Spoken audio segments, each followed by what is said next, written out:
Hello YouTuber family, તમારું સ્વાગત છે મારા બ્લોગમાં। તો આજે બનાવીશું ખીચડી મુઠિયા। અને હજુ સુધી જો તમે મારી ચેનલને સબસ્ક્રાઈબ ના કરી હોય તો યુટ્યુબમાં જઈ અને સર્ચ કરો પ્રાચી મોદી એન્ડ ફેમિલીને, અને સબસ્ક્રાઈબના બટન ઉપર લાલ કલરનું બટન હશે સબસ્ક્રાઈબનું, એના ઉપર ક્લિક કરવાનું છે આ રીતે। અને આ રીતે ઓલના બટન ઉપર આ રીતે તમે ક્લિક કરશો એટલે જે પણ હું વિડીયો મૂકીશ નવા એની તમને જાણ થશે। તો ચલો હવે આપણે સ્ટાર્ટ કરીએ ખીચડી મુઠિયા બનાવવાનું। તો અહીંયા ખીચડી બનાવી દીધી છે। આપણે જે ખીચડી બનાવતા હોઈએ છીએ મગની છોતરાવાળી દાળની, મીઠું હળદર નાખીને જે આપણે ખીચડી બનાવતા હોઈએ છીએ બસ એ જ રીતે આપણે ખીચડી રેડી કરી દેવાની છે।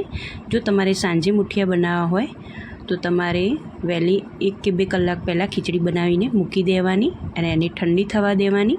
ઠંડી થાય પછી જ આમાંથી આપણે મુઠિયા બનાવવાના છે। તો મારી ખીચડી એકદમ ઠંડી થઈ ગઈ છે।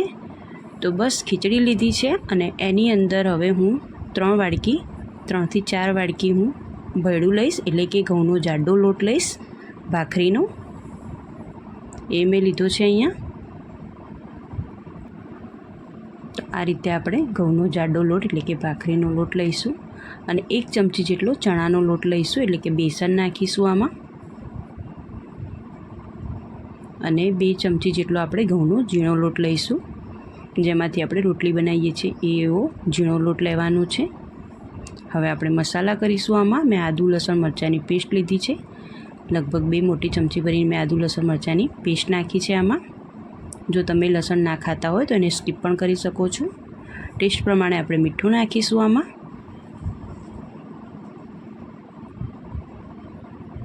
ધાણા જીરું પાવડર નાખ્યો છે, હળદર નાખીશું, હિંગ નાખી થોડીક, લાલ મરચું પાવડર,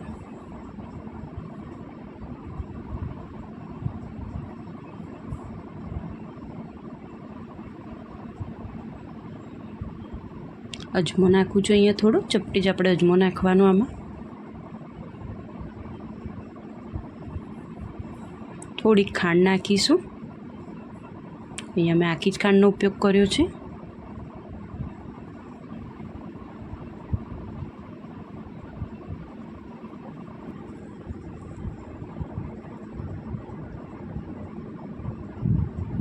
તલ નાખીશું થોડા, 2 ચમચી જેટલા મેં તલનો ઉપયોગ કર્યો છે અહીંયા, અને લીંબુનો રસ નાખીશું। નાનું લીંબુ છે એટલે આખું મેં નાખી દીધું છે, અને મોટું લીંબુ હોય તો આપણે અડધા જ લીંબુનો ઉપયોગ કરવાનો। તો અહીંયા હું લીંબુનો રસ નાખું છું અહીંયા। અને આ મુઠિયા એટલા સરસ થાય છે, એટલા ટેસ્ટી બને છે। જો તમે આ રીતે કોઈ દિવસ ટ્રાય ના કર્યો હોય તો ચોક્કસથી ટ્રાય કરજો। મોણ માટે આપણે તેલ નાખીશું। આપણે ખીચડીનો ઉપયોગ કરવો છે એટલે પોચા તો થવાના જ છે મુઠિયા। થોડુંક આપણે તેલ નાખીશું, બહુ વધારે તેલનો મેં ઉપયોગ નથી કર્યો, અને બિલકુલ પાણીની જરૂર નહીં પડે આમાં। મેં આમાં બિલકુલ પાણીનો ઉપયોગ કર્યો નથી, અને લોટ સરસ એવો મારો ગૂંથાઈ ગયો છે મુઠિયા માટેનો। તો મુઠિયા બનાવવા માટે હું આ રીતે તપેલાનો ઉપયોગ કરું છું, એમાં પાણી મૂક્યું છે અને આ રીતે જાળી મૂકી દીધી છે, એમાં હું મુઠિયા બાફવાની છું। તો લોટ આ રીતનું સરસ એવો મારો બંધાઈ ગયો છે। તો બસ આ રીતે મુઠિયાનો હું શેપ આપી દઈશ અને એને બાફવા માટે મૂકી દઈશ। તો આ રીતે બધા જ હું મુઠિયા વાળીને સ્ટીમ કરવા માટે મૂકી દઈશ। આને મુઠિયા સ્ટીમ કરવા મેં મૂકી દીધા છે, લગભગ 7 થી 8 મિનિટ જેટલો સમય લાગશે આને સ્ટીમ થતાં। વચ્ચે એકવાર હું ચેક કરી લઉં છું આને। તો આપણે ચેક કરવા માટે ચપ્પાનો ઉપયોગ કરવાનો આ રીતે।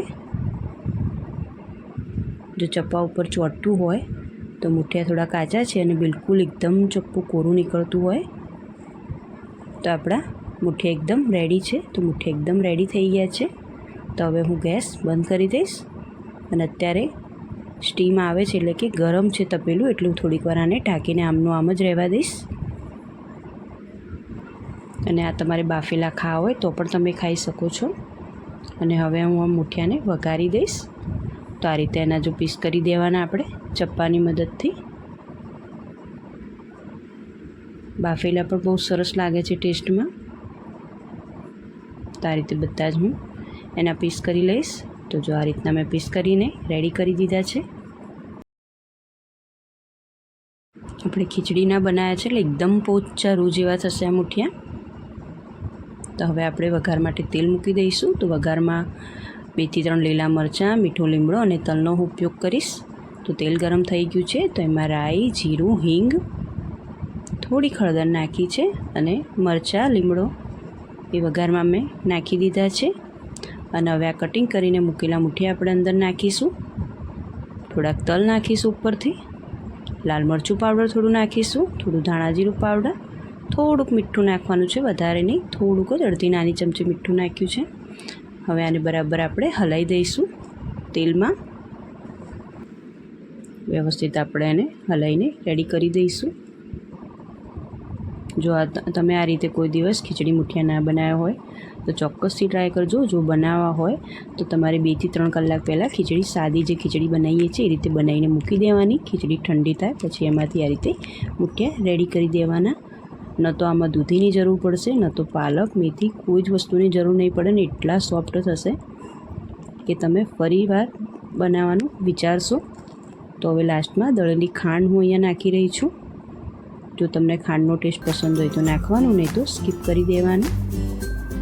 હવે આપણે વ્યવસ્થિત ખાંડ નાખીને મેં અહીંયા હું હલાવી દઈશ. તો બસ રેડી છે ખીચડી મુઠિયા. અને તમને જો આ ખીચડી મુઠિયાની રેસીપી ગમી હોય તો મને લાઇક, શેર અને સબસ્ક્રાઈબ કરો અને કોમેન્ટ પણ કરો. અને તમારા ફ્રેન્ડ સર્કલમાં તમે આ વિડીયો શેર પણ કરો. તો ચલો મળીએ એક નવા વિડીયોમાં. ત્યાં સુધી આવજો. જય શ્રી કૃષ્ણ.